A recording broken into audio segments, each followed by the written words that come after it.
Bismillahirrahmanirrahim. Assalamualaikum warahmatullahi wabarakatuh. Bertemu kembali bersama saya Eko Budi Santoso. Kali ini kita akan membahas tentang etika promosi kesehatan. Kita sangat memegang peranan penting di setiap profesi kita, terutama di profesi kesehatan yang memiliki kode etiknya tentang keprofesian untuk mengukur perilaku oknum yang bekerja di kesehatan. Baik, kita akan lanjutkan.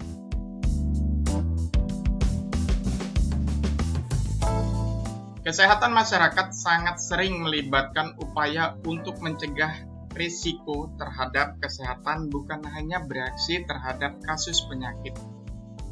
Di sini kita bisa melihat seorang tenaga kesehatan itu berupaya untuk mencegah resiko terhadap suatu penyakit. Nah, ini tidak harus bereaksi, tetapi bagaimana caranya kita melakukan sebuah pencegahan. Terutama promosi kesehatan akan mencakup berbagai jenis intervensi, mulai dari penyediaan informasi hingga pendidikan, persuasif, pembangunan norma baru, pembentukan norma yang ada, manipulasi preferensi, atau bahkan pemaksaan. Kita bisa mengingat bahwasanya promosi kesehatan itu bisa digunakan secara verbal, atau juga bisa kita menggunakan pemaksaan jika itu memang butuh kita lakukan. Berkaitan dengan sebuah pencapaian dalam etika tidak lepas dari peran norma dan nilai yang berkembang di masyarakat. Hal ini bisa menjadikan dasar dari sebuah pelaksanaan promosi kesehatan sehingga dapat memberikan sebuah alat dalam mencapai tingkatan kepercayaan dalam melakukan perubahan perilaku. Disiplin etika kesehatan masyarakat telah berkembang pesat selama 2 terakhir dekade. Fokus sentralnya adalah mengartikulasi dan mengeksplorasi masalah etika yang timbul dalam mengejar kesehatan populasi. Jadinya di sini kita sebelum melakukan sebuah promosi kesehatan tentang kesehatan apapun itu, kita melihat dulu dari peran norma atau nilai-nilai yang berlaku di masyarakat. Sebuah pelaksanaan promosi kesehatan yang baik atau lancar dalam merubah perilaku masyarakat tersebut didasari oleh peran norma dan nilai-nilai. Di sini kita bisa melihat bagaimana caranya kita mengartikulasi dan mengeksplorasi tentang sebuah pengetahuan yang baru dengan mengedepankan nilai etik yang timbul di kalangan populasi tersebut. Selanjutnya kita akan membahas tentang etika. Etika berasal dari bahasa Yunani yang berarti akhlak, adat, kebiasaan, watak, perasaan, sikap, dan hal yang baik atau layak. Banyak yang menyimpulkan bahwa etika bukan berkaitan pada moral, tetapi bagian dari cabang ilmu filsafat mengenai suatu pemikiran dari suatu yang layak atau pantas. Namun, menurut Martin 1993, etika adalah the discipline which can act as the performance index or reference for our control system. Berarti, dengan kata lain, etika memberikan suatu batasan dalam pergaulan kehidupan dalam suatu kelompok. Jadinya etika itu mensekat dengan arti untuk memberikan batasan-batasan di dalam suatu kelompok. Berarti dari konsep Martin itu bahwasanya masyarakat itu memiliki kelompok-kelompoknya tertentu yang memiliki etika atau batasan-batasan yang tegas. Pembagian etika di sini saya meliputkan ada 3 bagian, tetapi di literatur lain menggunakan 2 bagian. Yang pertama itu adalah etika deskriptif. Etika ini melukiskan sebuah tingkah laku yang berhubungan dengan kebiasaan hingga tindakan-tindakan yang boleh dilakukan. Yang kedua, etika normatif, yang merupakan norma-norma yang dapat menuntun agar manusia bertindak secara baik dan menghindari hal-hal yang buruk sesuai dengan kaidah atau norma yang disepakati dan berlaku di masyarakat.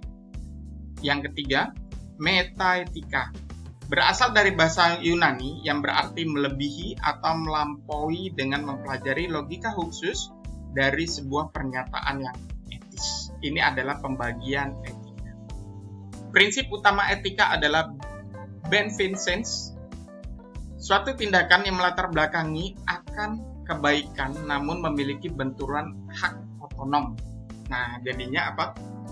Manusia itu memiliki hak-hak otonominya masing-masing, terutama masyarakat. Jadinya setiap kali kita melakukan sebuah promosi kesehatan, pasti ada yang berbenturan.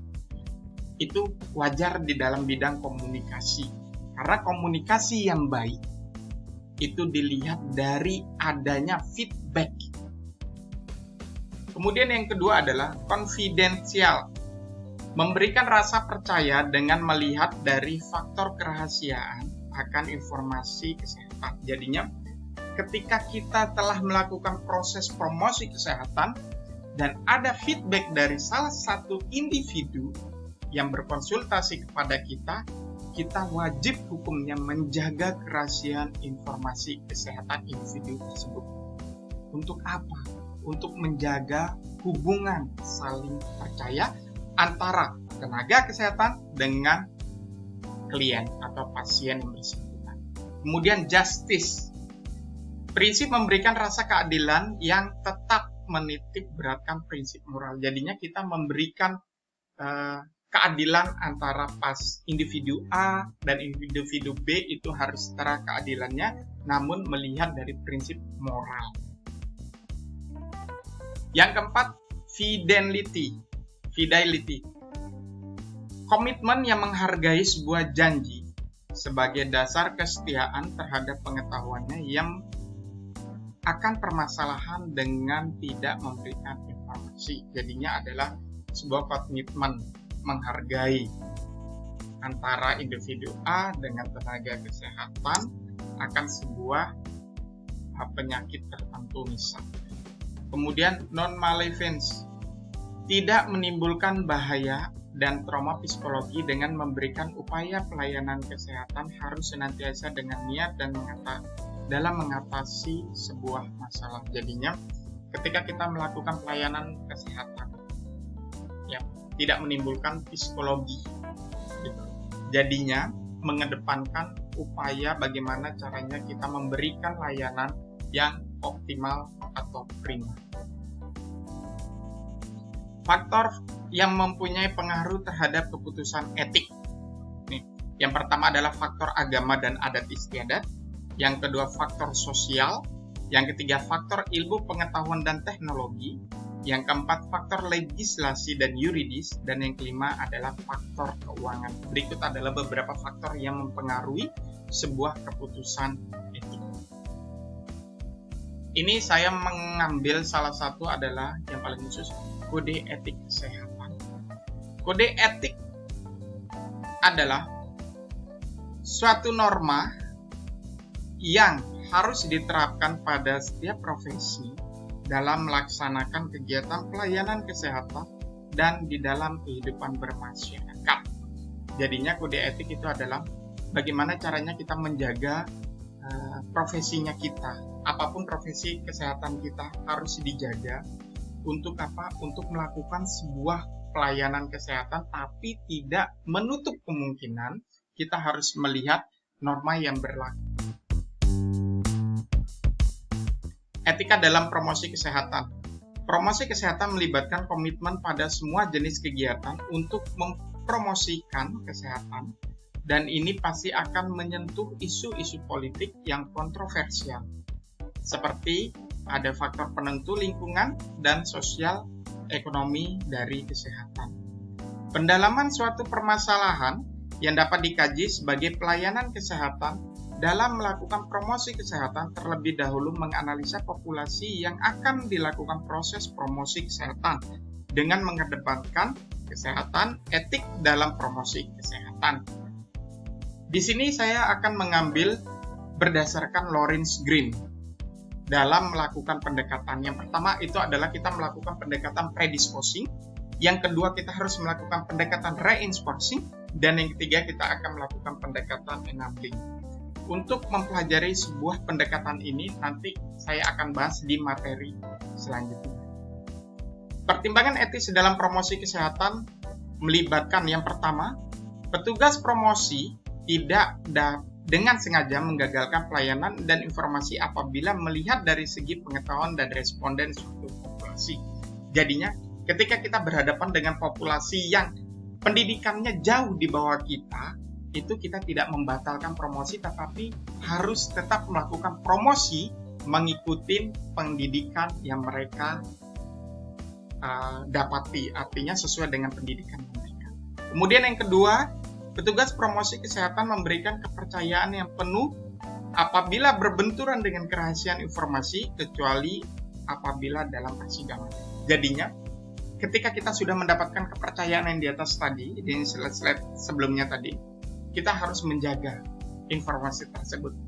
Kapan informasi tersebut bisa kita buka? Yaitu pada kasus persidangan yang sudah diatur oleh undang-undang. Kemudian yang ketiga adalah petugas promosi kesehatan harus memiliki pengetahuan yang baik terhadap suatu topik yang akan dibahas dalam masyarakat. Jadinya, ketika kita melakukan sebuah promosi kesehatan, pembicara atau komunikan itu memiliki pengetahuan yang lebih baik terhadap suatu topik yang dipilih sebagai promosi kesehatan. Cara berpikir tentang etika promosi kesehatan. Etika promosi kesehatan adalah pertimbangan moral tentang promosi kesehatan dan praktiknya.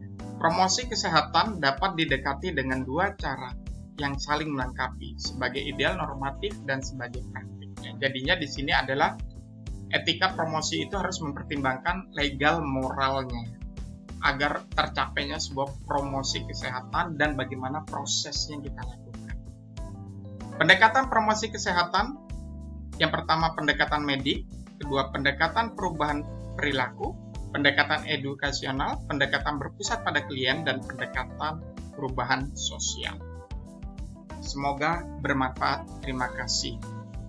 Di sini saya telah memaparkan sedikit tentang teori dari etika promosi. Nanti untuk membahas lebih lanjutnya, teman-teman bisa klik web di alsatsu.com. Di situ banyak materi-materi ataupun pemahaman-pemahaman yang lebih lanjutan tentang etika promosi kesehatan. Demikian dari saya, akhirul kalam, wabillahi taufiq hidayah, wassalamualaikum warahmatullahi wabarakatuh.